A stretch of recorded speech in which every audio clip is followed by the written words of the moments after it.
It's probably in your 35 external hard drives in your I house. have everything backed up, and it's probably there. Pedro has a stack about this big of just external I save hard drives. everything. Yeah. It's never get through that stuff. It's too much, man. Yeah, Reiner did a whole project about this too. Reiner did like a B2B with an AI. Doing a live set. How am I supposed to know what's going on and what people are feeling in a dance floor if I'm not on a dance floor at different events? That's so true. I can't. I have a rule that I don't listen to what anyone says. I think like just shit talk is like low frequency conversations. I want to talk creative. Get some sleep. Please get some sleep. For fuck's sakes. It's hard. Yeah, it's hard. Even 4 hours will save you, please. Hey, everybody. Welcome back to the BNB Hurts Podcast, where we talk about all things EDM. Thanks for tuning in. I'm your host, Benny. And today we got some really special guests. We got, on the very right, Astra. Hey, guys. Pleasure to be here. To his left, we got Pedro. Hi, how's it going? And to his left, we got NPC Groove. Yo.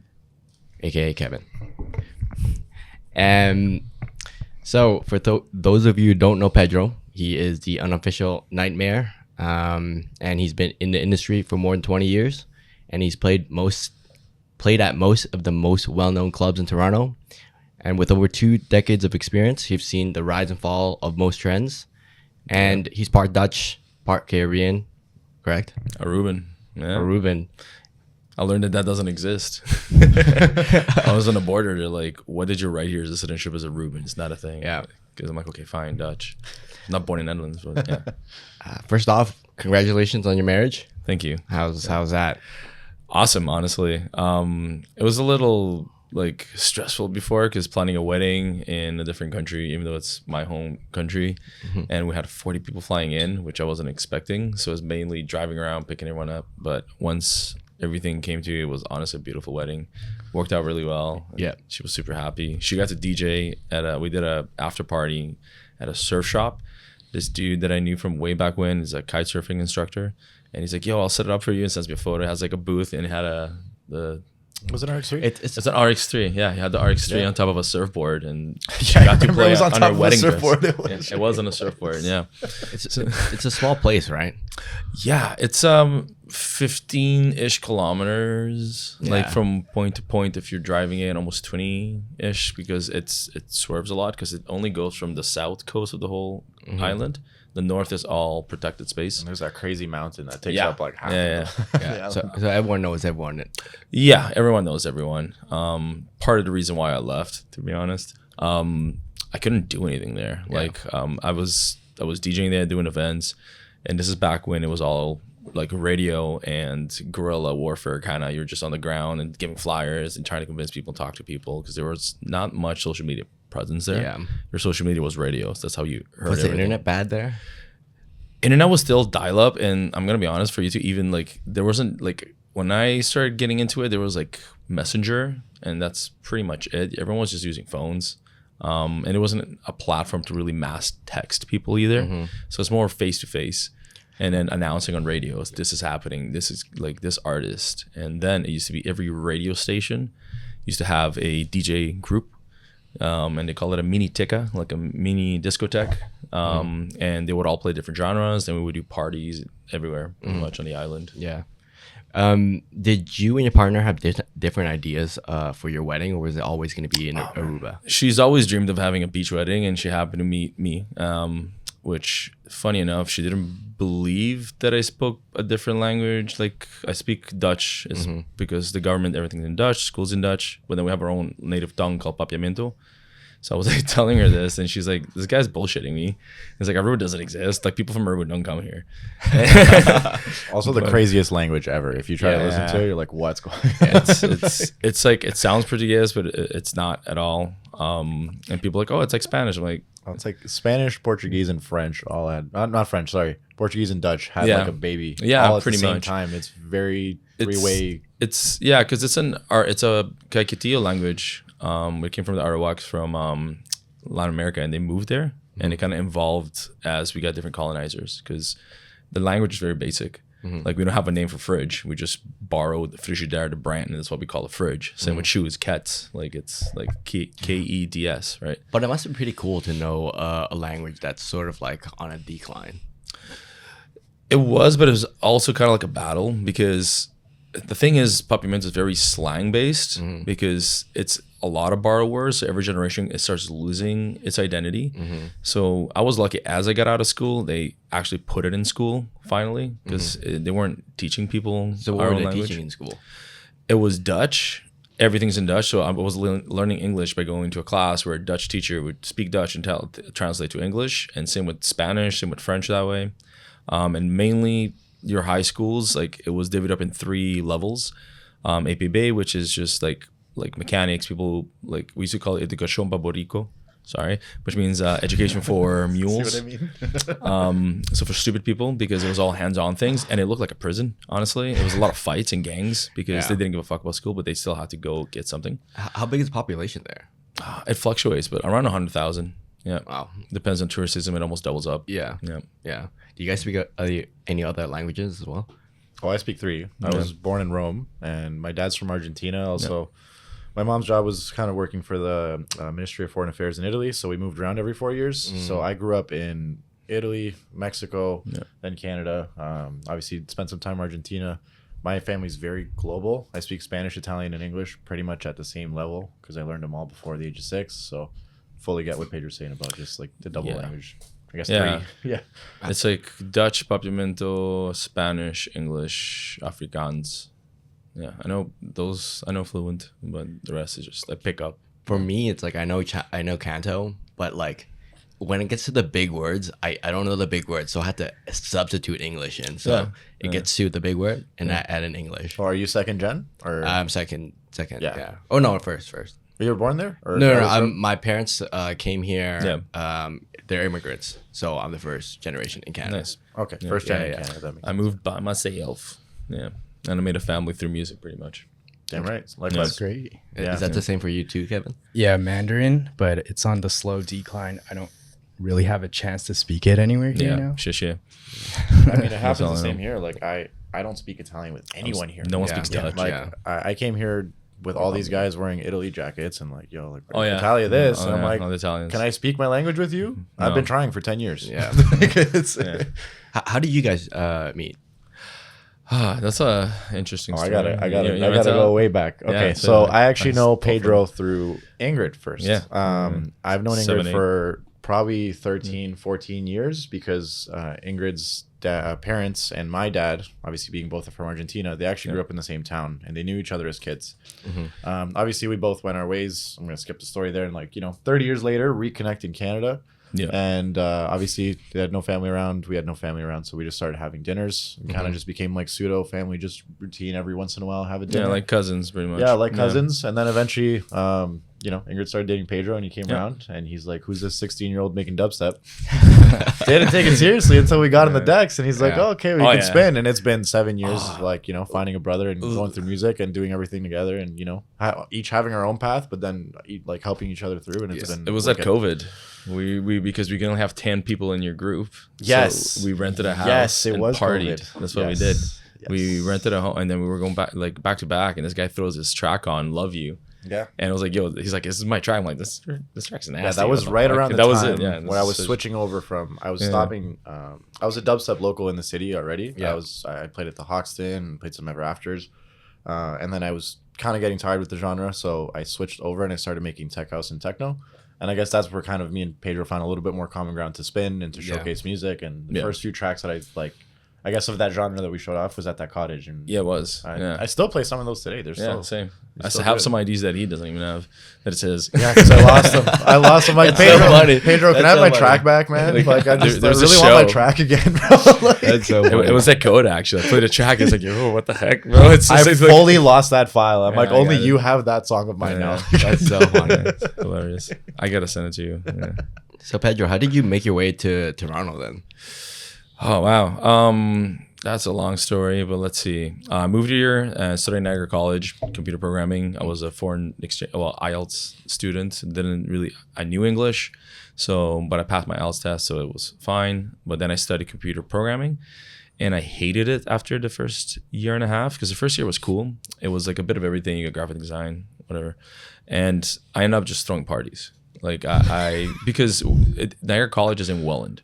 Yeah. There's nothing to do Yeah, in there's Welland. nothing. Yeah, There's one strip club, which apparently had a rumored like one-legged lady stripper and a pregnant stripper there, and it was just That's their unique selling redneck as heck. It's like, what the heck? And then there was one wing spot that we went and got like plastered. But then we just started throwing house parties, and it started getting bigger and bigger and more popular. And we were doing raves in these houses, and we happened to have one of the roommates' parents bought that house for him when he went to study. That was his gift. So he had like, it was perfect because my landlord is the guy partying with us. So we hired police foundation guys to ID people. So we were selling tickets because it's also a town with high school kids, and that's what they do. Because there's the college campus, a bunch of college housing. There's the whole street, First Avenue. They do all the parties at, and these kids would show up, and I'm like, I knew all the cops at this point, and I'm like, how do I make it so they don't shut down my party? Because the main problem was noise and seeing people outside, and people just like we're in college. Right, causing a ruckus. So I made sure I had a smoking room upstairs. I had everyone inside. I had we had cocktails. We had like kegs, and we have live bands because St. Catharines was known for like hardcore or like and just rock and like just a lot of cool acts. And they would just come and shoot music videos, and we would just party at our house. We had like a stage built into it. Can we find any of the music videos online? Do you Bro, I've been trying to find it for a while. Someone did it and I need to reach out back to like some of those guys. It's probably in your 35 external hard drives in your house. I have everything backed up, and it's probably there. Pedro has a stack about this big of just external I save hard drives. everything. Yeah, it's never get through that stuff. It's too much, man. You used to be a vinyl DJ too, right? Yeah. Dance hall back in the day, 21 years ago. Yeah, I used to play dance hall, and then I got more into trance because Tiesto came to Aruba on vacation. Yeah, played a venue called City One. There's like 10 people there, and he played Traffic, and I was like, "Yo, what the heck is this?" Those were the days, the vinyl trance days. Those were the days for sure. What music did you start off with? It doesn't even exist here. I guess we'll call it rabadab, bobbling. Reggaeton's the closest thing to it in a way. But I got more into Dirty Dutch, which is Chucky. It's kind of like his brand on it. Afrojack 2. Yep. And then from there, I stuck to trance and actually found my CDs from when I was 16 years old that I used to DJ. And I realized I had techno in there too. So I guess I played techno and trance when I really got into it. Did you DJ on... They had back then they had the CDJs with the CD. Those weren't out yet. And I hated them because they had a weird thing where if you scratch, you have to push it back because it just kept like sticking. And I don't know. Yeah. I wasn't a fan. It wasn't really good. And I used to use, this is when MP3s came out. We were doing CDs, and then that way you can have a whole night of music on a disc. And it was a front-facing Denon. I don't know if you've ever seen those. So primarily I have a mixer, and it's literally a rack mount with a play cue button, like a pitch knob, and you can see the track and where it is. And then that was it in the CD loader. And that's how you play. You just double tap Q to mark a cue point. And that's pretty much what you were doing in pitch bending. Was there still the EQ?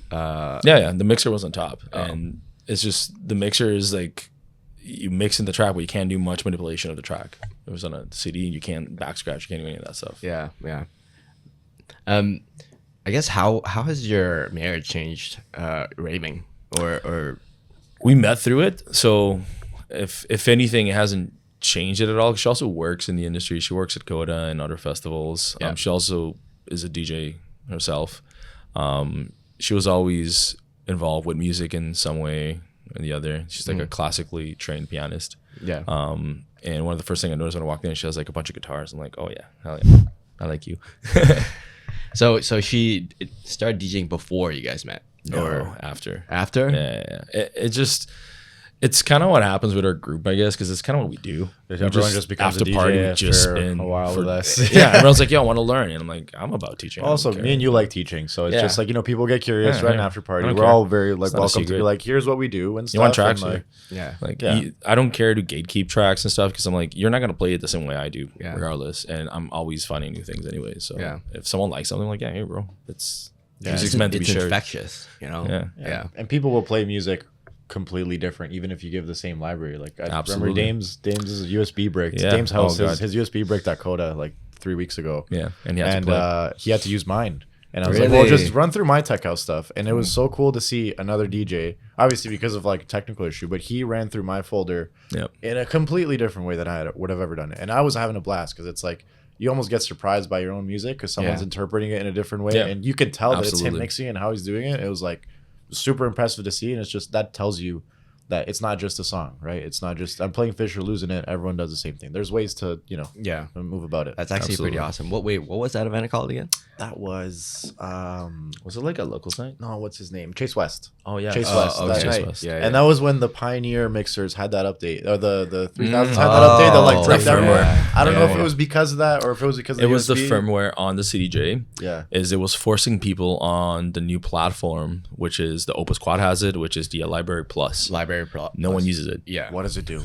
It's just a different. It's just an OK and cancel button. That's all it is. Yeah, it's a different. I still haven't synced with my tag. You think I'm gonna go Library Plus? I'm scared to click that button too. You can move it over, but I don't want to. I have so much music. If I do that, I'm gonna duplicate it, and I'm gonna lose I have 2 sets of libraries now. Yeah, it's ridiculous. Yeah, no, I'm good. But they downgraded it now, so it's not a problem. So they canceled that firmware. What advice would you give ravers who are trying to find a partner in the scene? Don't. I'm just gonna be honest. I didn't find Ingrid in the scene. She wasn't like in it at all. That was her first night, kind of coming out because her girlfriend dragged her. Yeah. Because she just broke up with her boyfriend, and she was there just to hang out with her girl. And then her girl's like, "He is for you." And I was on the decks playing, and she actually has a video of me before we met, which is crazy. And I got off the decks, and then I went to the bar, and I saw her because everyone was talking about this girl. They're all trying to hit on, and no one was lucky. And I was like, you know what? I really want to talk to her. And I saw her facial expression when she was talking to her friend. I was like, oh my God, I need to go talk to you. And then I started talking to her, and I heard her Spanish, and my heart just went like, oh my God. Like Argentinian Spanish has like this like yo boluda. It's just I never heard it before, and it just like I fell in love, honestly. I mean, you can find love in the scene. It's just harder because a lot of people aren't in it to find that. Right? If it happens unexpectedly, you fall in love at an event, yeah, sure, 100%. But I wouldn't suggest to go looking for it. Don't go looking for it. It's not what it's meant for. Just enjoy your time, and if you do, it naturally happens. You meet someone you love. Yeah. I mean, you have. Yeah, right? I guess so too. But likewise, didn't go looking for it. No. Like, it's just. When it makes sense, it screams in your face and it says, okay, this is someone that you want to be with, you want to spend time with.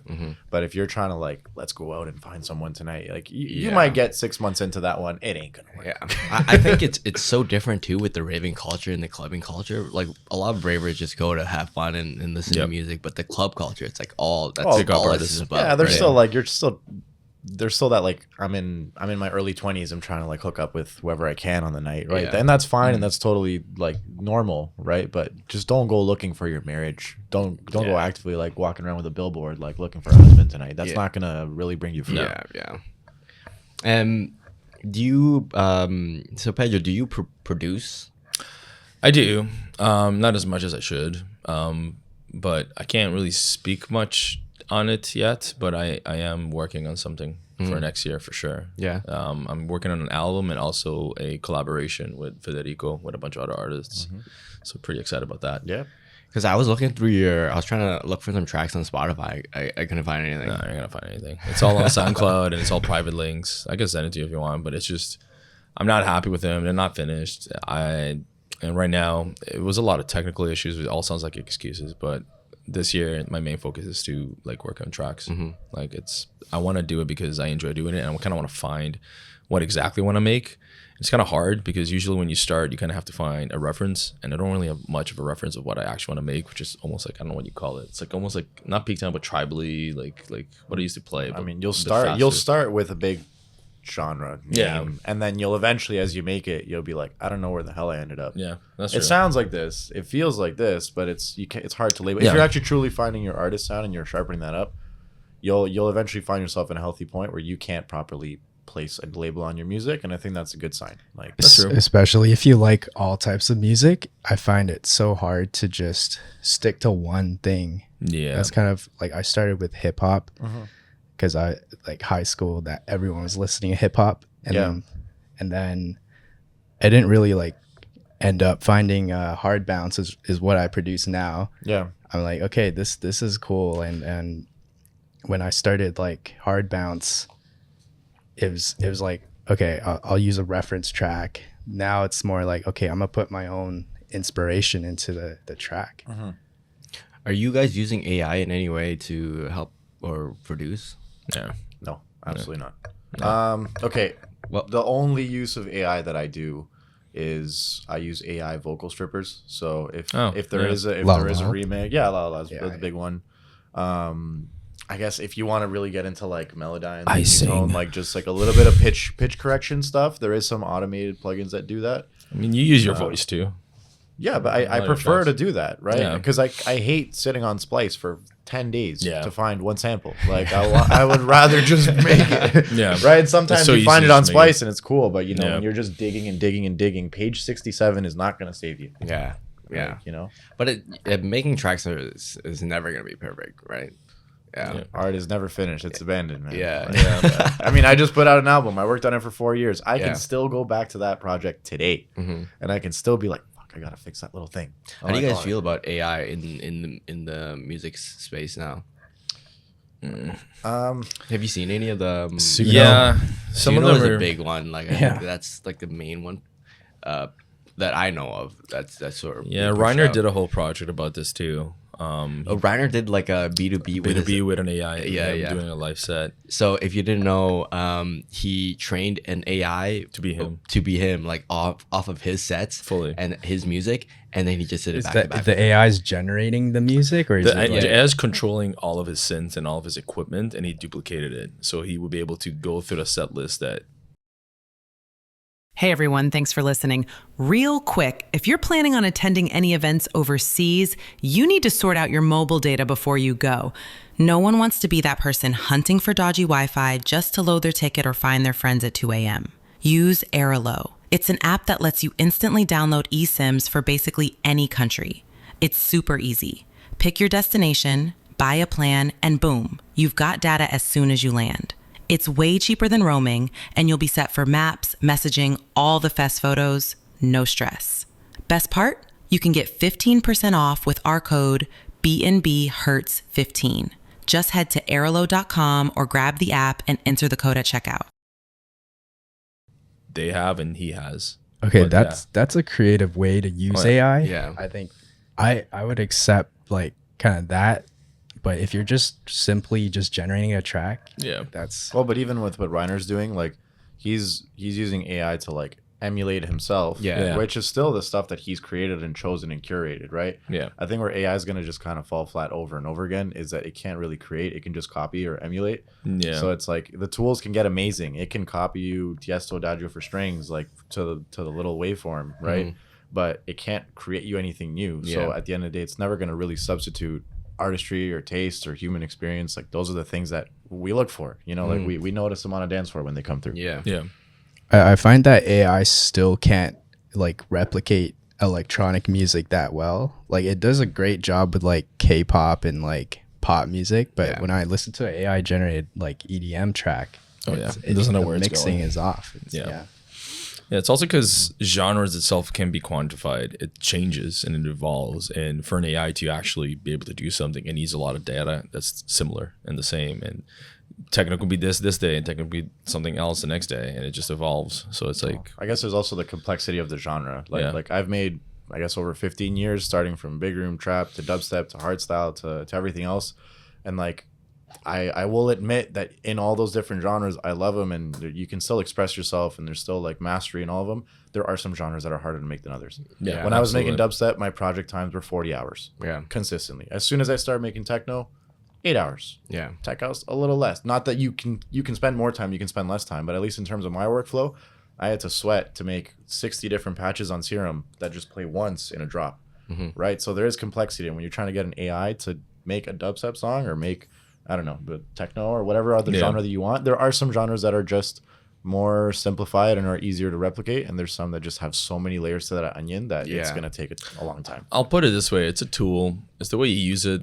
It's the same way I use ChatGPT for formatting emails and stuff like that. Like whenever I'm trying to build something, it's not going to create it for you, but it'll help you get the idea down. You can explain to it in the prompt. It's like, this is kind of what I want to have, and kind of build on that. but I don't think it'll just replace like a producer. It's not. Yeah, I don't think so. Anyways, I guess after 2 years in 2 decades in the industry, like how has that going into producing your new album, like how has that prepared you? I guess I've seen what all the genres have become and how they've evolved in a way. So it helps me narrow down what I want to hear and what I want to kind of play. But it also is a bad thing because I've been doing this for so long, I've heard a lot and I'm very critical about my own stuff, which is mainly my worst enemy. I am my worst enemy in this because my ears like more trained than just coming in and producing and training as producing. So I'm never happy with what I make. And as you said, it's always, you're never happy with what you're Never done. So I would say, yeah. So I guess for your I guess we can talk about that later, but we talked about that. Well, I moved to Aruba because I worked as an IT tech in Canada Computers. And then they weren't giving me enough hours, and I said, yeah, I don't want to. In Aruba? In St. Catharines. Oh, and then I moved to okay. Toronto. Yeah. I moved to Toronto maybe 10 years ago-ish, 11 years ago. Yeah. And my first experience was I just went to Rebel, found a bunch of group of friends that were partying there, and then they were a collective called Avid. And do they exist now? yes, they do. They're in Tulum mostly now. One of the agents moved to Tulum, but they're not in the city anymore. They're, yeah. What do you miss most about the early days of this industry? Well, what's the early days though? Yeah, That's different for everyone. It Yeah, is. I guess it's so different. I mean, it's for me or like 10 years ago, I guess ish. Yeah, I guess anything that you sort of miss that's not around anymore. It was more personal, less social media, more like talking to people and connecting with people. Yeah. It's become very impersonal now. It's almost like it's kind of how the promoters become a booker versus actually a promoter that's supposed to host and entertain and sell the event and bring people there and take care of them. Now it's like the promoters are just bookers that book acts. And the artists are the promoters. Exactly, which isn't how it's supposed to be. Yeah. But Do you notice like there's way more artists now? oh yeah, I think I'm creating an archive of this. I think I have right now 550 locals in Toronto. And not enough venues because I think I have like 15 venues or something like that, like that are more towards our style of electronic music. But yeah, there's a lot of DJs now since COVID, honestly, like way more. Do you think it's just because you can see more of them, or it's the same thing, right? Yeah, exactly. There's more available now, right? Back then, it's like if you go like, hey, how to DJ, you'll find like one video. Now if you do how to DJ, it's like thousands of videos. I had to watch like YouTube tutorials on Bandicam on like 240p on how to use like FL Studio, and it was just a dude clicking 4 notes on a piano roll, and like I had to watch Well, the tools that you have. Go ahead. What do you miss most about the earlier days? I guess if I'm not gonna go all the way back to music. I think when the early days in terms of when I started making music and when I started going out a little bit after that is like there was a little bit more of a sense of artistry in building a show. Yeah. I think we're really party centric right now. It is. Right? So we're just trying to make a song and trying to just be in your feed and just build that follower count and be there. Whereas I think is before, like there's Tiesto, there's Hardwell, there's clearly a sound there. There's, you can name the artist, whatever one you want from 2010 to 2015 era, right? But there was a little bit more of a sense of like, I'm going to see this show and it's very distinct, the difference between this guy and this guy. Yeah. Obviously a little less in the later Big Room era where it got all slopped up, but nowadays I feel like we're kind of looping back around to that where I can't really tell the difference between within the same genre, different artists. Yeah. Like if I were to close my eyes, I can't really tell if I'm looking at this person or this person. Yeah, back then you could just tell by the sound. We need a little bit more artistry background. I think it comes in waves, but right now we're very much on like,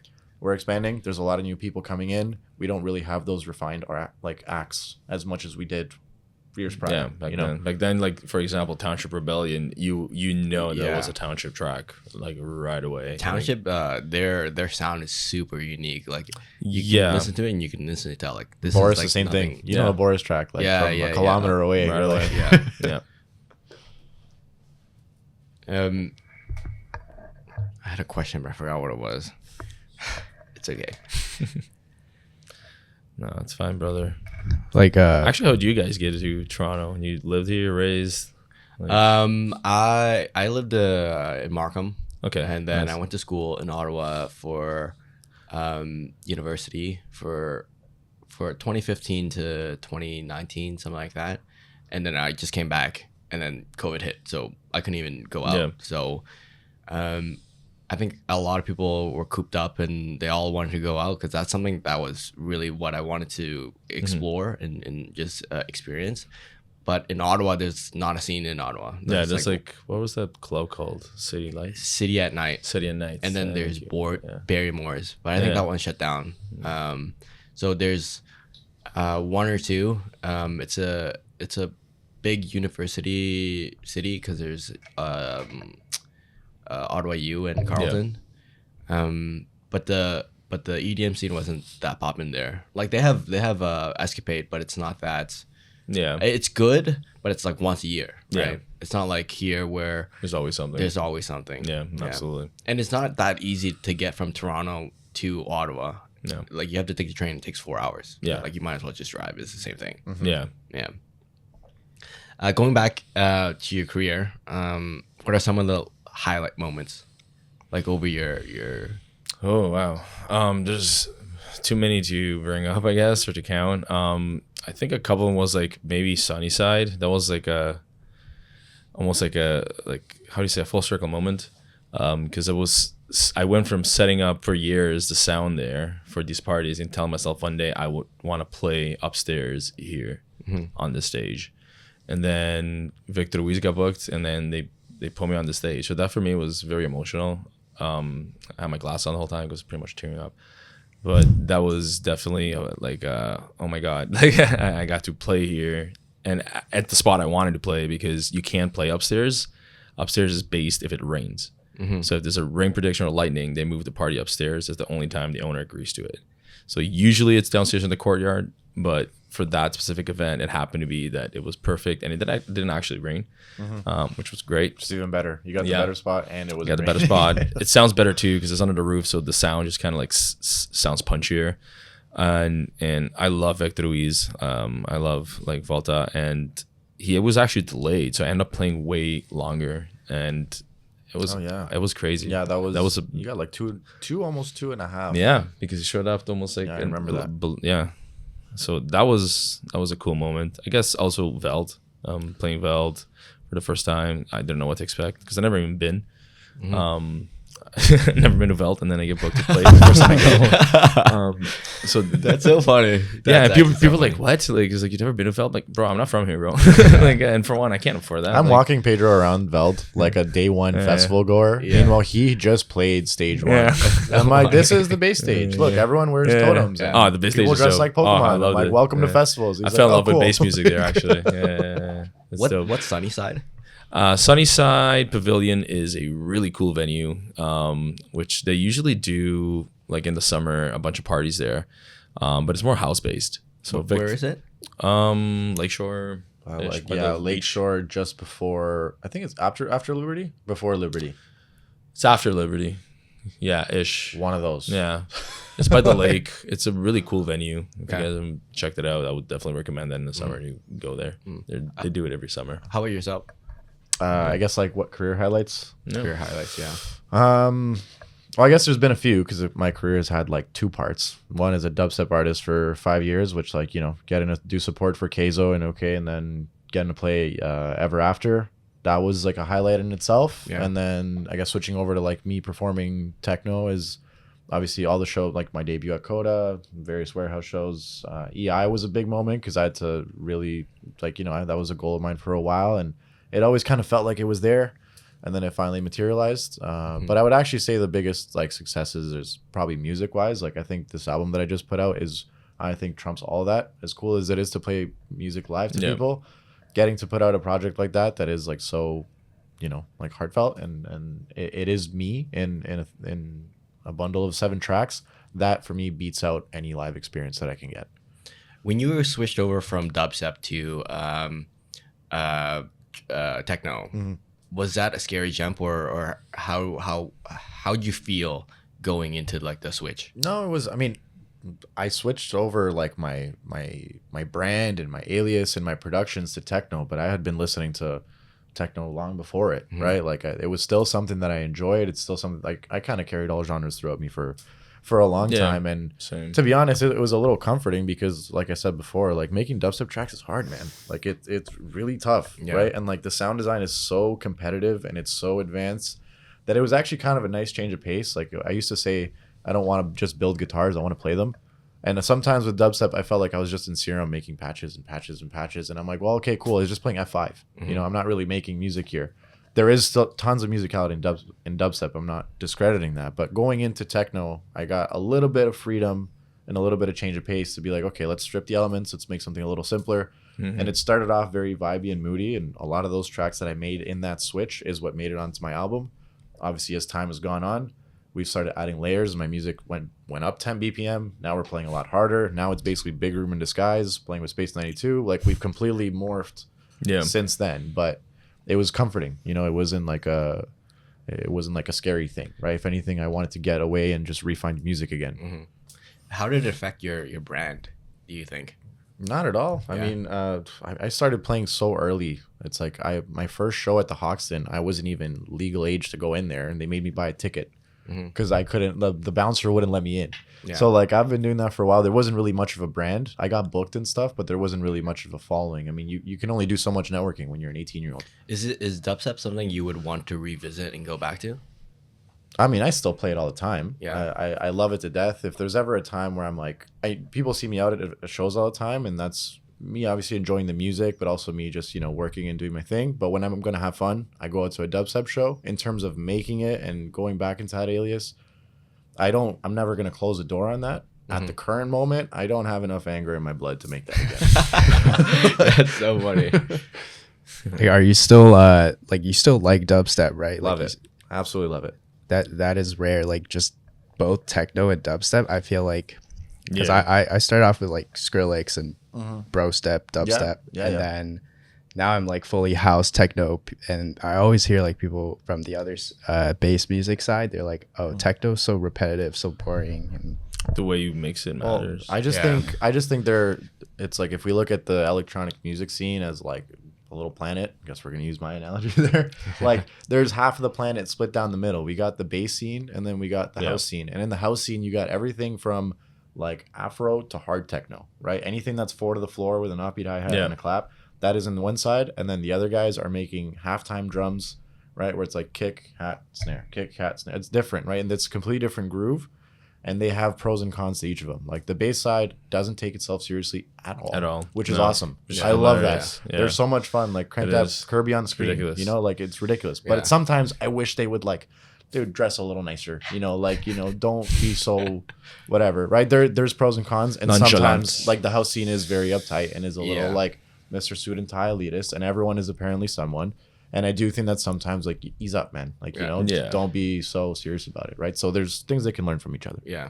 I think at the end of the day, it's like, for me, music is a connector, right? It doesn't matter what you listen to. And, like, you just enjoy some music and vibe out. You don't have to be so elitist about it. Yeah.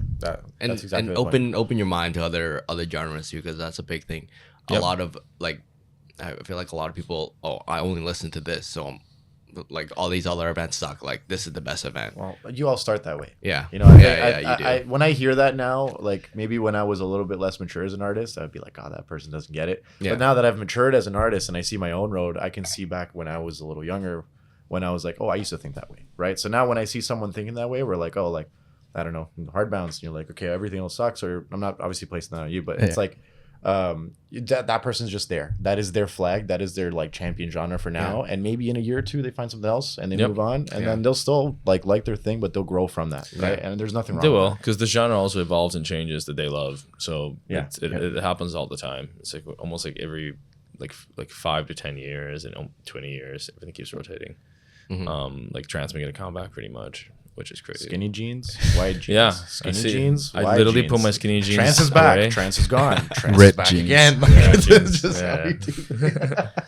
With so many with you guys playing out like all the time, getting booked out. Do you guys still rave? Oh yeah. Oh yeah, It's all too much. I do. Too much, man. I mean, I find it's like almost my what do you say? My duty. How am I supposed to know what's going on and what people are feeling in a dance floor if I'm not on a dance floor at different events? That's so true. I can't. I have a rule that I don't listen to what anyone says. I think like just shit talk is like low frequency conversations. Yeah. I want to talk creative, and I'm trying to make it a habit of if it gets like that, I just don't want to hear it really. Like sure, it's fun between friends and you joke here and there, but it's not productive if you're just talking about something that you heard and you're not there. Sure, if you're there and it's shit, you know for yourself. Yeah. But no, I like raving. I like going out. It's also inspirational because then I like going from like hear all the locals play and then stay there the whole night and dance, and then you get a better vibe for how the dance floor moves and evolves and what people react to from a different perspective. Sometimes you're on the booth, you don't really can see the crowd half the time because there's lights on you.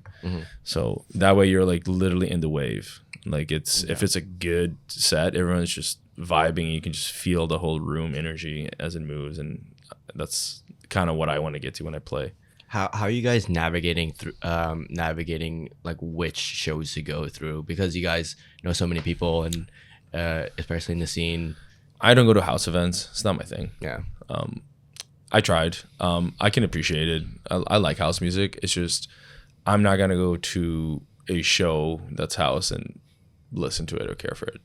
That's the truth. So I prioritize mainly artists I like anything from progressive to I've done some melodic, but even melodic's kind of gotten like boring. They all sound the same pretty much at this point. Melodic's losing identity at the moment, but I still think there's good melodic out there. It's just not really branded well, and you can't really find it as easily. Yeah, it was a wave for sure, but there still is a subsection of audience that do because it's a huge booth culture. With melodic. It's a huge booth culture. Yeah, that's true. People just want to get a booth, hang out, drink, and listen to melodic. Like it's not such a serious thing, right? Yeah. I mean, what is melodic techno like Anima and like I was just gonna say it was a little weird when all that like Anima Afterlife, the dude hanging upside down, the robot doing the weird little Mr. Mime thing, like when that was happening and it was blowing up all over the place, I didn't really see that playing in Toronto at all. No. I never saw that. It was like destroying the global music scene, like giant festivals, 10,000 people, and I never heard one of those tracks. Like I never heard Consciousness live at a show in Toronto ever. That's true. You know, and it was weird to see that. Yeah. I think they do it at Grand Bazaar though. Like they have I don't know if that's still running. Oh yeah. No comment. Plead the fifth. Yeah. Plead the fifth. Yeah. Because they did bring in a couple of, I know last year they did some guy for New Year's Eve. Was it Chris Avantgarde? I think it was. Like this year is Monsieur Plex, right? Yeah, I think Chris Avantgarde is I think it was last year. Yeah. And they're doing Zamna too. I don't know if you guys participate. New Year's Eve is a friend's night. I don't go out to any events on New Year. That's the one night where I take it off. I'm just not going to any parties. I'm working that night, so after probably just hang out with you guys. Yeah. It gets too busy too with all the traffic in Toronto. It's not worth it. Like I'd rather just hang out and you know, hang out with some friends. Exactly. So I guess why did you decide to start Annochi now? I already had a brand. And the thing is with like it used to be Techno Movement. Like I booked Lane Giordani in 2018. I used to have a lot of events back then. We did Phase for a bit. Yeah, we had an event series for a little bit. Multiple event series. That's actually how like we connected the boy guys to Toronto, because we all met on Discord during COVID. Like, Tyler was streaming on Twitch. Malik was streaming on Twitch, so we kind of all just connected and sat on a Discord with Tyler and all the boys were just making music and like playing video games together and talking about the whole industry when nothing was happening. And Tyler got obsessed with the voice speakers.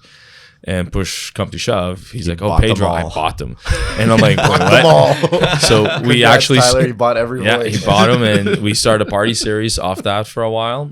And Tyler's in Windsor, right? Yeah, he's in Windsor. Yeah, they're in Windsor. Yeah. Tyler and Tim. Yeah, Tyler and Tim. And then Annochi was more. I wanted something that's from my country that meant something to me, and I wanted to have a brand where I can control the narrative and have it be focused on. I want to build locals up and curate and program the night, because I don't enjoy a lot of curated nights where it's the same. You just put all the tech house DJs together. They all play tech house, and it's just like I'm here for 8 hours listening to the same music. You can be dynamic. Yeah. You don't have to open tech house for like a tech house DJ or minimal tech. It could be like atmospheric down tempo. It could be hypnotic fat. It's like there's a lot of variety of things you can do and program it in a way where the energy moves and not just based on BPM and genre. So it's kind of mainly what I'm trying to focus on and like try to use it in a way to put artists that I find that fits my vibe and sound together in a way where they can shine.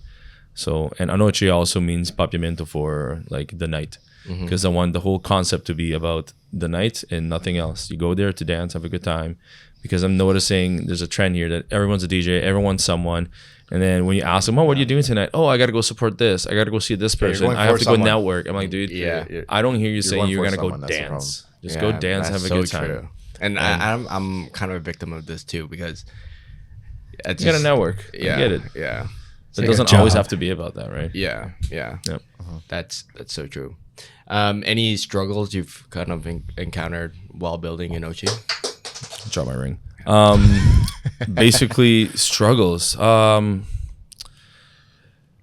the nights are hard, just because we are technically in a recession. We have 2 venues closed down, La Piscina and what was the other one? Sound Good.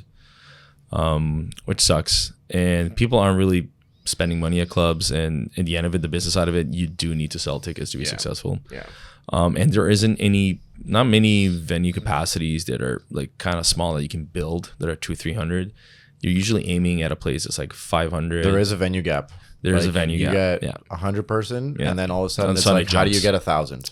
That middle ground is not there, and it really hurts how people can grow in the It makes scene. it hard, because there's not a progression of growth there. You just have to kind of like blow up, and then you'll feel this now. But it's I guess that will be the struggle, I guess. Well, that hurts, because if you have the opportunity to go for a 1,000-person event, let's say you do that, you can either land it, you fill it, you're alive for another event, or you could fail it, now your whole company's gone, right? Where meanwhile you could have decided, okay, I had a big event, now the next one doesn't have to be 1,000-person again, maybe this one we go 500. That middle ground is important to keep promoters and keep groups and keep artists alive, because you have that flow, so you don't just mean like, okay, we have the locals and we have the big guys. We have locals and big guys. Like, it really creates that. It's like risk management, right? Absolutely. Yeah. Absolutely. And it's hard to do events when these venues that are even like 500 demand like way higher numbers, because everything's expensive.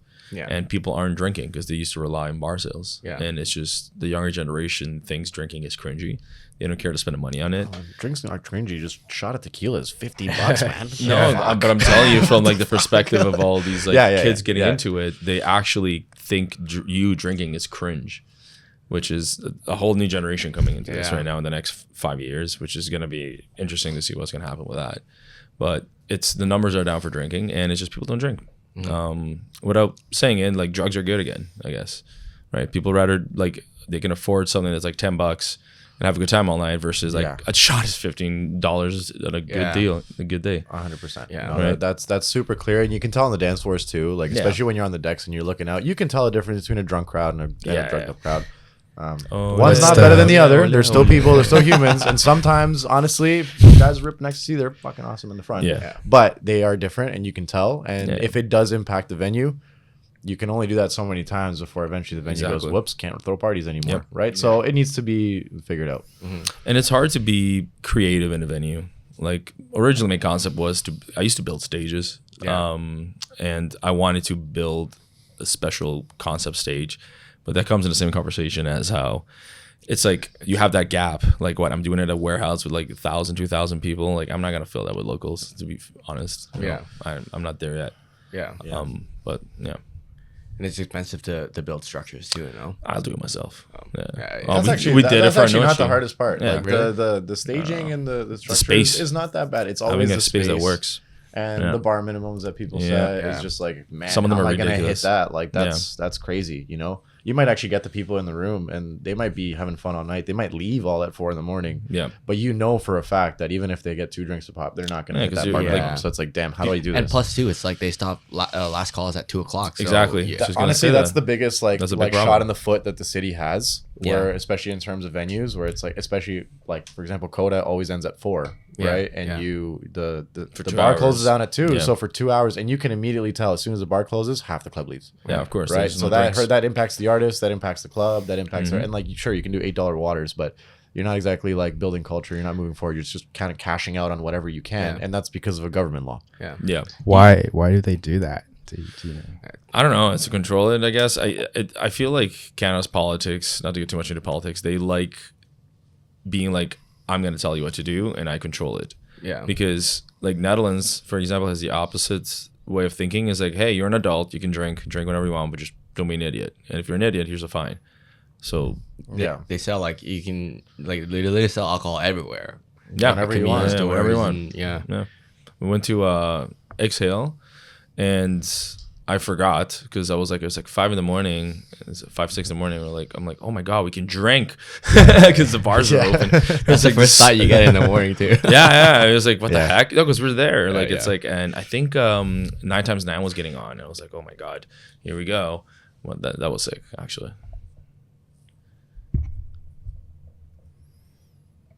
Sorry, I'm just looking through this. Yeah. Probably have to edit some of this out, but we're fine. All It's good. fine.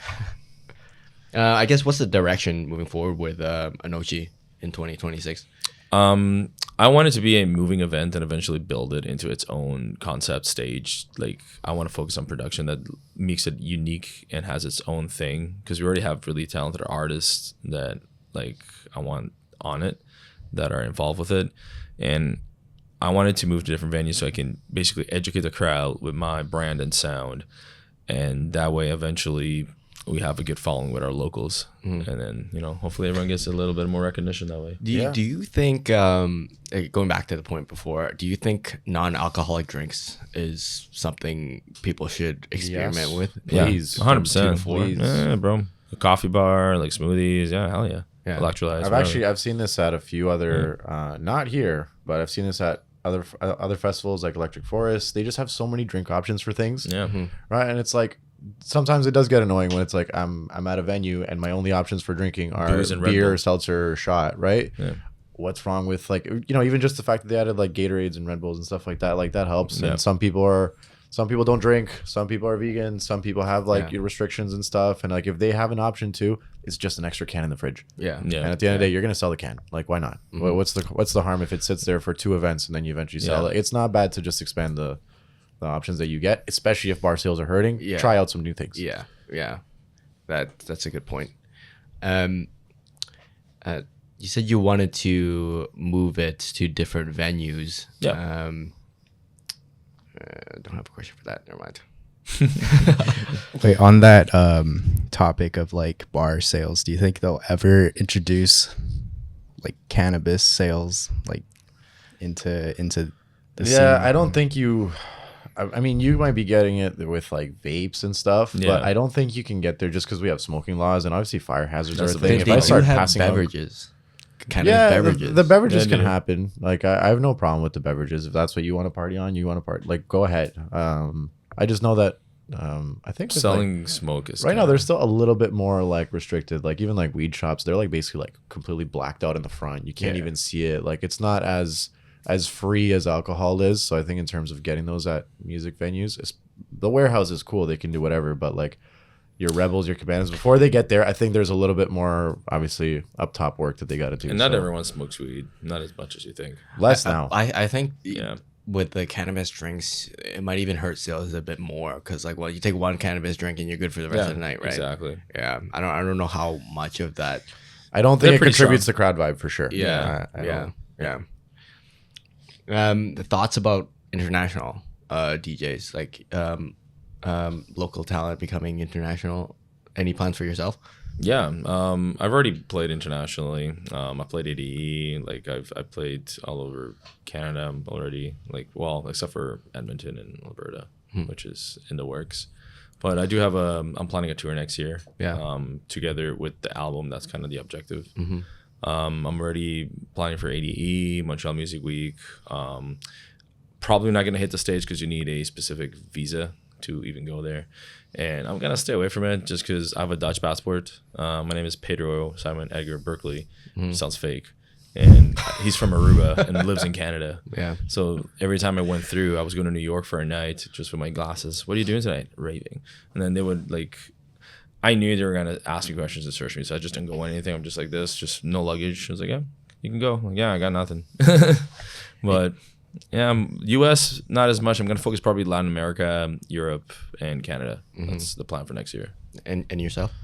Obviously, I would love to. I still have only played shows here in Canada, but I think I do have like some hot spots around the world where I do want to play. Like I think mostly in terms of my heritage, like my dream is I want to play in Rome. As much as the scene is not developed there, they do have a little bit. And like I grew up in Mexico City, so I would love to play Mexico City. Yeah, cool. I'm half Argentinian, and peak time techno absolutely rips down there. So I'd love to go to Mar del Plata or Buenos Aires and playing down there. Yeah. But yeah, I think we're getting to the point where I'm looking to see how I can start making that jump. Because I mean, to be honest, there is not much new experiences in terms of performing. Like I'll keep playing shows, I'll keep doing direct supports and closes and whatever interesting events. But once you kind of knock out your EI, your Coda, your Vertigo, your whatever, all the venues and stuff, I have a Veld laying around that I would love to get one day. You kind of run out of things that you can do differently in the city. Yeah. Maybe there's some like variations like an all night long or whatever, but I think I do want to start expanding my audience and showcasing what I've been doing here to other places. So that's the next step for me for sure. It's kind of the same concept with moving the event around. It's like showcasing. Yeah. Right. Yeah. Because that venue has a specific crowd that goes to it. And necessarily that crowd might not know about that style of music that we're playing. And it'd be nice for them to be like, oh my God, like I've never liked techno before. And now I've heard you play and now I love this style of music, because you kind of have to educate your crowd as your DJ also. It's kind of like part of it. It's nice to play something that they needed and they didn't know they wanted. Right. Yeah. So I think what the saying is like a good DJ plays like track you never thought you would want to hear, something like that, and like even better DJs like something like that. Yeah, Eminem also said nobody listens to techno, so I also vouch for that. How about you, Kevin? Yeah, I would love to play internationally, but I'm at like the point where I feel like to get there I need to network kind of it's a lot of network over there. And I'm hoping like my music can speak to like an audience over there. That's my goal. It's just making my own stuff then, and people like, I don't know if like do like promoters just invite you if you have like a breakout track, like that kind of Not stuff. how it works anymore. No, it's all connections. It actually used to be a little bit more like that. And I guess we were going to touch on this before when you asked me like what's the difference between the old scene and now. Is that before you could make a track on SoundCloud and you could be like, holy, like what is this? Like this is crazy. Right? And then they would try to find you. Right. And it was a lot more record label structured, a little bit less than it is nowadays. Nowadays it feels like the world is a giant high school, and it's just like, and it has its pros and cons, right? Because you can make your way through friendships and you make some great friends and you connect, but most of the gigs are like homies. It's like car dealerships that are all friends. And like each other the same product. They'll still make their choices based on your career and what you play and what you bring. Like it's not completely uneducated. Just like this is my favorite person, he goes there. But a lot of the ways, especially me, who I wasn't really social for a long time, I had to kind of like introvert turn into extrovert myself to learn how to get gigs. And like that was where I find success, because my music has always been what I've been good at. I wasn't really good at talking to someone that I don't know before. So I had to pick that up. And when I pick up that skill, that's when you can start seeing that ball rolling a little bit more. And those friendships, those parties at 4 a.m. are where you're going to get booked, unfortunately, more so than that track that you just put out. Because that's when you're going to get to connect with bookers and everyone else, because everyone's working with an event. So it is the APs. And, you know, I'll tell a funny story, not to say who it was, but there is someone that once told me, hey, like, I want to book you, like, how you doing, man? Cool. And then immediately after goes, what genre do you play? And then I went like, you don't even know what I play and you want to book me? That's crazy. Yeah, he knows you're popular. Yeah, I can pull up with a banjo and play country. You have no idea what I'm doing. You should have just took the book and played a banjo. Yeah. Play some Crazy. Borat.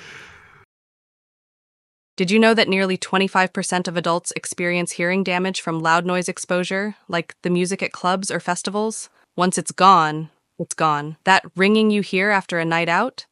It's a sign that your ears are crying for help. Hears provides earplugs that reduce noise levels by up to 21 decibels, enough to protect your hearing while still letting you feel the bass and enjoy the show. Get up to 30% off when you group buy with 5 friends. Click the link in the description now or scan the QR code on the screen. Don't wait till it's too late. Order today so you have it for your next event.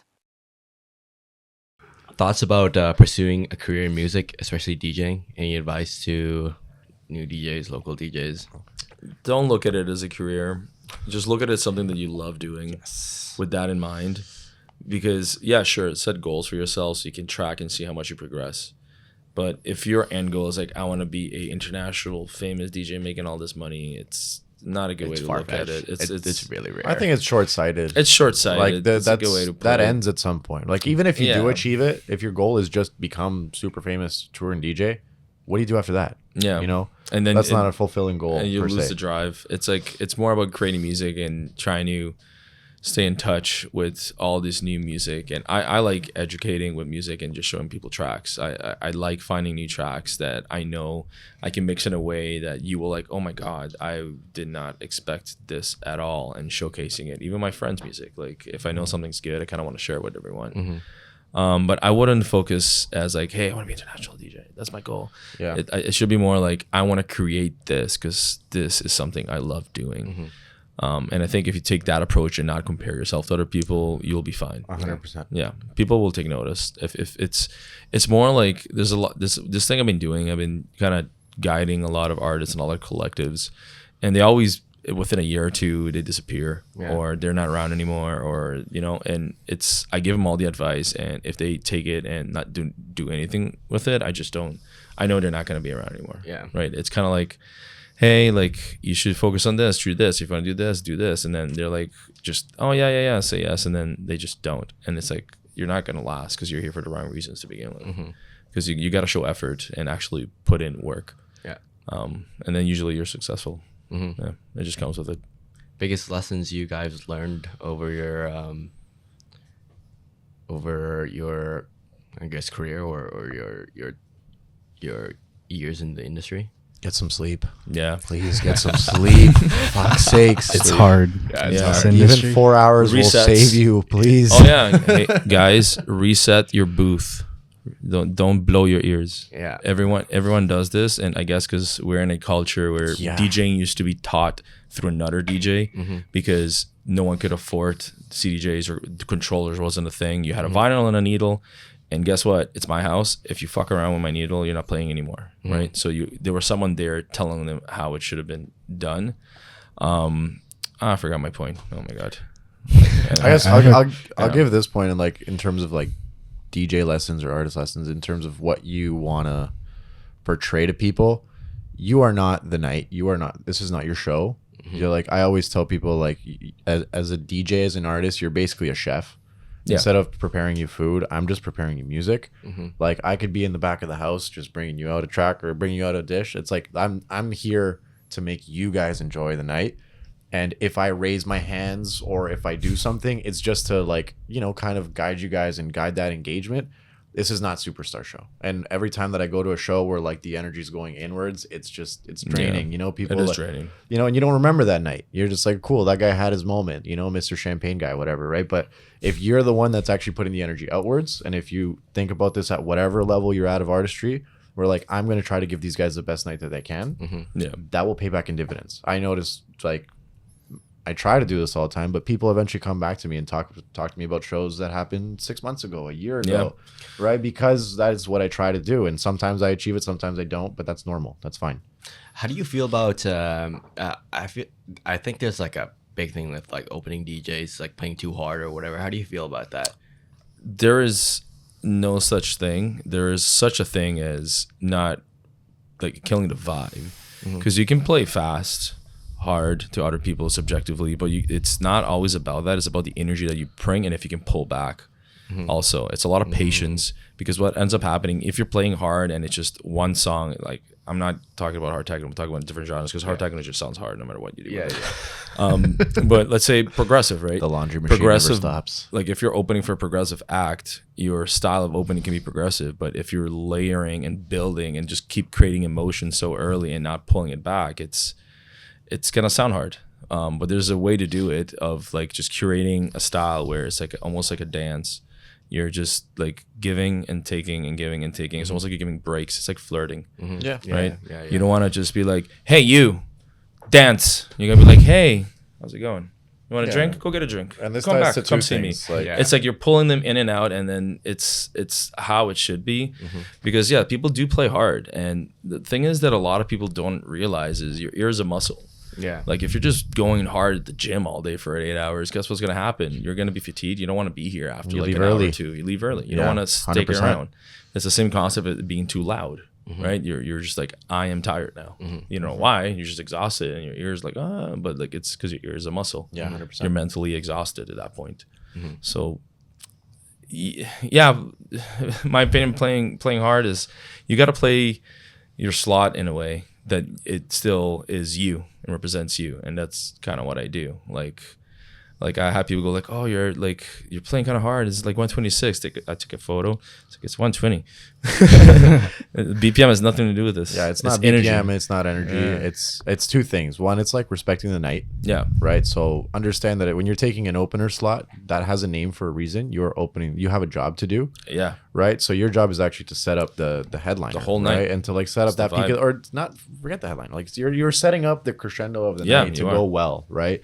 If you manage to do that at 150 BPM, kudos to you. You reinvented the wheel. But I'd like, this goes back to don't have your superstar moment, right? Like earn your respect, earn your stripes, respect the night, and you will slowly learn things, and you will actually build yourself into that artist that can have that superstar moment and can command that respect. And it's also like a booking issue too. Like I said, promoters are bookers, and they the don't time. actually know what they're doing All the time. Because if you know an artist, because opening is very hard. Opening needs to be someone who's experienced, and same with closing. Closing is like you need to keep that energy, and when Those you're are the opening, hardest slots by far. it's the hardest slots. Same with opening, and opening is like, how do I build up to this moment? And the moment needs to be right before the other artist. You still pull back, because then people go like, oh my god, they lifted me here, and then someone else gets on, and they're still feeling that lift progressing through the whole night.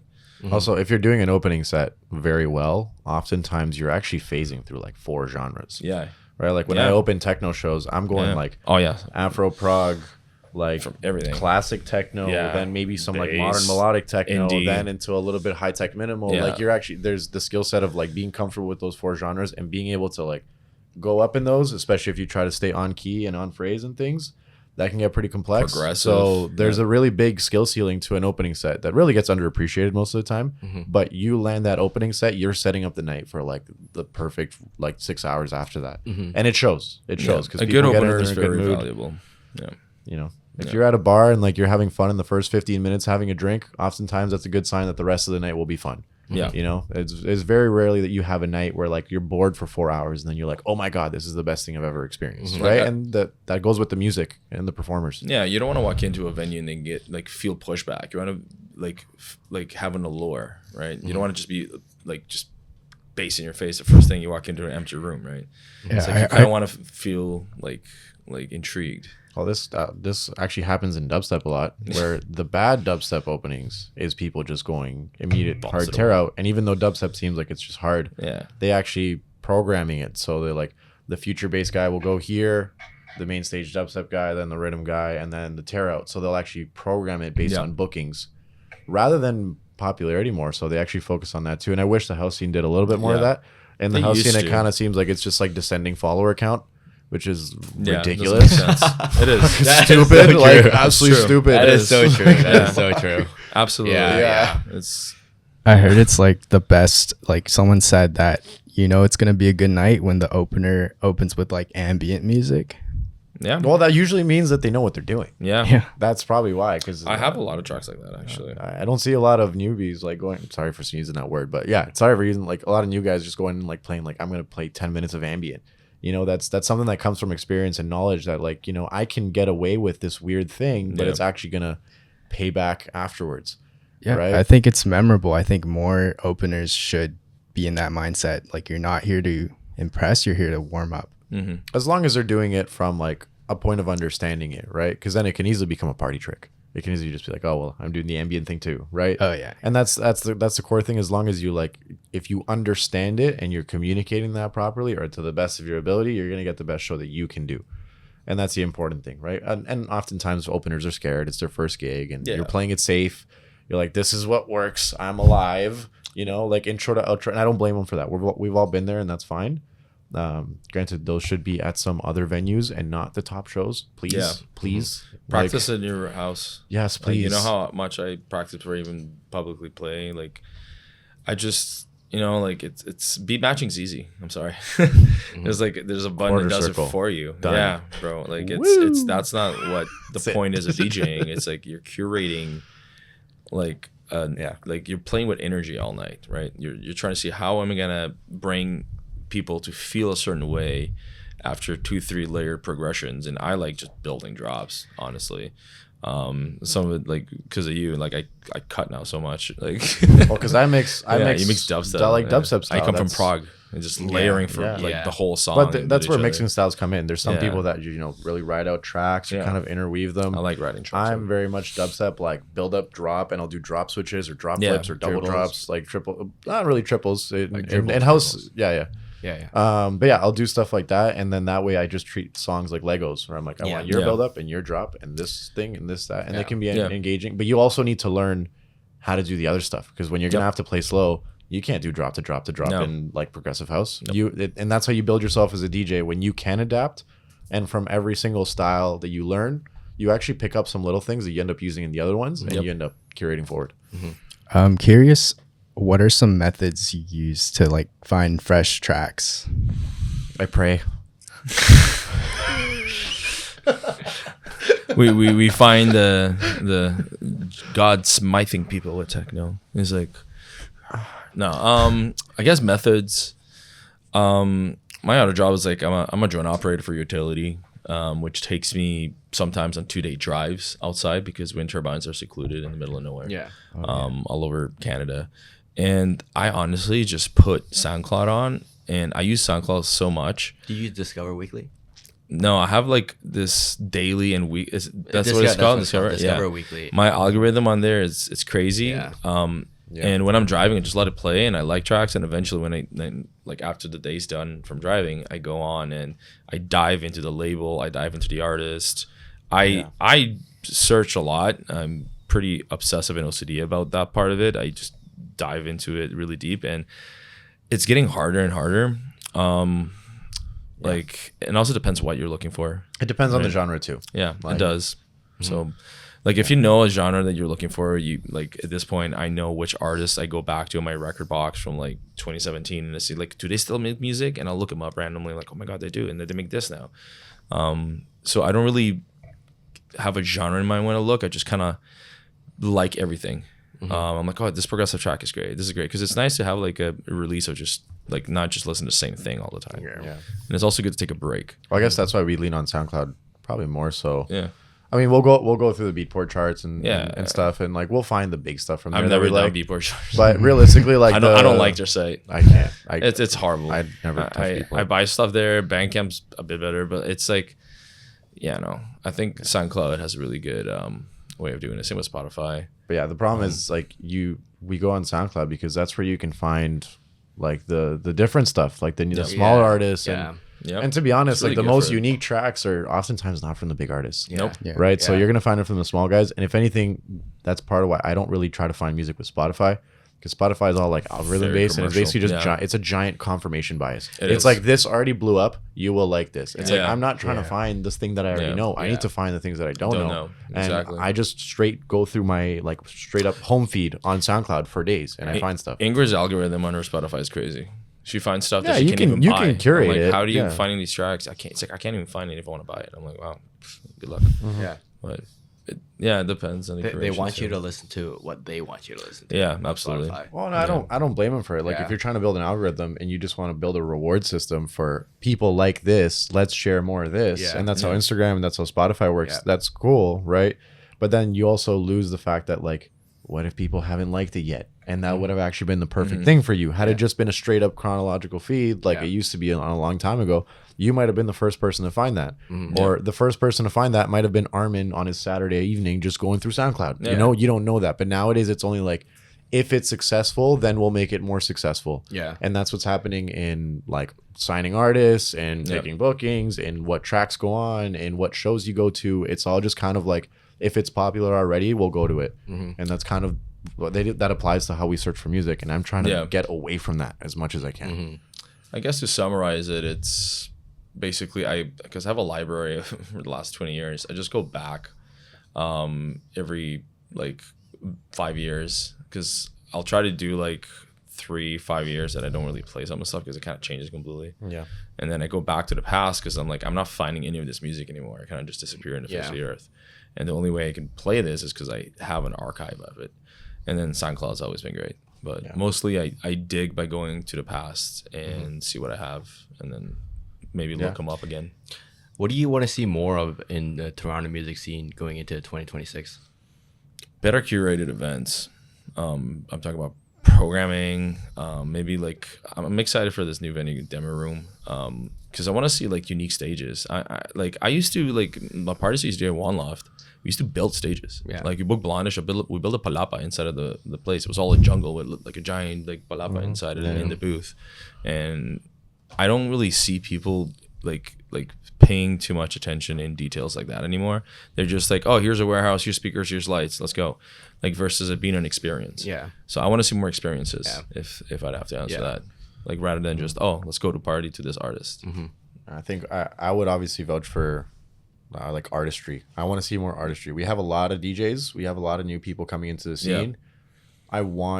I would hope to see that they shape up into artists. And I think that if that's what your goal is, and if enough people do that, then we can actually start really like building something good for the scene. Because unfortunately, an international artist costs $15,000, right? A local costs $300. Yeah. If we can actually build up our locals and people start really sharpening up their skills, and we have guys with tracks and musics and concepts and a show that they can present, we can actually probably start filling warehouses with 3 or 4 locals. Without having to spend $15K on it used to be like that, right? And like other cities do it. Montreal is a little bit more local focus, and they can get away with it. Not get away with it, but they support it a little more. And sometimes you just go to the venue for that local. I want Toronto to show a little bit more artistry, whether that's from just your DJing or that's from your music. Just please find something and like pick a concept. Don't just be I party and I take up bookings, because that's the only part where I get adversarial about it, because it's like you're kind of contributing nothing. And you're just taking a spot in someone's potentially good music career and also someone's night. They've been working for a week, and instead of experiencing something beautiful like musically, they just saw you be Mr. Superhero. So it's just like, We're tracked that we've all heard already. Yeah. How do you guys balance work and DJing? We don't. I'm blessed in a way where I'm my own. It's all like subcontracting work, so I can plan around it. Like my drone thing, I'm 2 weeks I'm working every day, and then 2 weeks I'm off, so I just plan around it, run shows and stuff like that. And I also do a lot of seasonal work. Like I'm at the Winter Village right now. I'm one of the food supervisors, and then in the summer I work at Electric Island. I work with Coda, so it's kind of I try to plan out almost like 6 months to a year, like what's happening, which also is good because now I'm in a position where I'm like, okay, I'm looking at my calendar. I'm like, March, I have a date, and I'm gonna go. Like, I want to go here, and I'm gonna network and push my way to get a booking to do this here. Because before it was like, oh, like what, you get a booking a month before, a couple of weeks sometimes. And then like, hey, you want to play? And then I'm like, I'm like, because I planned it so ahead now. If someone goes, like, I'm actually already booked, and I can. It's as much as I want to play those shows, I need to be more organized, right? And a lot of newer guys, it's like a 30 days to 2 months max sometimes. If you're lucky. That's the most that you get. That's the most. Yeah, I'd say like an hour and a month and a half is the most heads up you get on a gig. That's the only way to balance it, if you have enough time and you can trust that it actually happens. Because you can also waste your time, right? Yeah, I feel like you really gotta immerse yourself. Like I can't do like a 9 to 5 and then just go into music. Like, It's hard. I have to. I'm actually taking a staycation, and then this like the goal of this vacation is just immerse myself in music production, DJing. Yeah. Well, I'm toughing out a 9 to 5 for about 3 years. Well, actually, I mean, at my current job, 3 years, and then very corporate 9 to 5 every single day religiously. Complete opposite world to music. And as much as I this has been my hobby, my dream, my passion for many years, and I still do have dreams of turning this into a career and touring or whatever form that takes. But I still also keep grounded, and I still want to make sure that I have a basis to do something. Unfortunately, that has come at the whole cost of my sleep, which no longer exists. But you pick and choose your battles. You try to go through with it, and I think it's smarter for people to do that rather than just I'm gonna ditch everything and just start making music, right? Because that's not the healthiest way to do about it. You're putting so much pressure on an art. Rich kid, don't do that. Your parents have a lot of money. No, it comes back to what we were saying, like how it should be something that you do because you love doing it. Yeah, absolutely. Right? It shouldn't be like I'm gonna make money and music sucks. Yeah, music and FL Studio was a video game for me first. I guess that's how I perceived it, right? It was just my favorite game to play. And after many years of playing that game, I got pretty good at it. And then I got to sort of have more fun with it and play shows. And only 10 or 12 years after, right? Granted, I started when I was 12. But I guess 12 years after doing that, that's when I was like, okay, let's start trying to build a business on top of this and try to see if I can make this my life. That came way, way, way down the line. I think starting business first and then art later, you failed immediately. Hard. Yeah, that's also why I love music is people don't get into music for money. In my corporate ass job, everyone's kind of fake, or not everyone. I get it. It's I get it. Don't worry. It's people are here just for money, and that's toxic. That's when I get annoyed when I meet people in the music scene that clearly have just that greedy mindset where they're just business oriented and they almost seem no care for the music scene at all. And I'm like, bro, can you just go to Wall Street? Go do that over there. There's no need to go look up our little music scene. Yeah, and you're not even gonna make more. You're gonna make more money elsewhere. Yeah. And you're just gonna kind of be poisoning our little thing. You're gonna make people unhappy. People are gonna start fighting, right? Eventually, you're gonna get kicked out of the scene. I would want art. This is an art industry, an art environment, and everyone knows each other. And everyone knows each other. That's being that business shark is not necessarily going to be the healthiest way to approach the music scene, and I don't think it really lasts that long. It doesn't. Yeah. Well, I think that's about the end of this podcast. If you guys have anything else to say, you want to tag your Instagrams. Yeah, Pedro.movement. Vote for Pedro, remember. Yeah, well, go by Astra's Planet on Instagram. Yeah. NPC Groove. Awesome. Oh, yeah. Thanks for having us, guys. Thank you guys. No, thanks for coming. It was honestly a really good conversation, and I think a lot of us learned a lot from it. Definitely I learned a lot from it. Awesome. Yeah. Well, thanks for tuning in to this week's episode of BNB Hurts Podcast. If you need earplugs, we have here's an affiliate link in the comments. I forget what else we have. We also have Jelly IV, a discount code that helps you with hangovers. So you take one of those before you drink. And we also got 15% off with Airolo. That's a eSIM company so if you're ever traveling for the holidays or anything coming up, vacation, 15% off with our code BNB Hurts 15. So Nice. I'll see you guys in the next episode. Take care. Bye. Peace.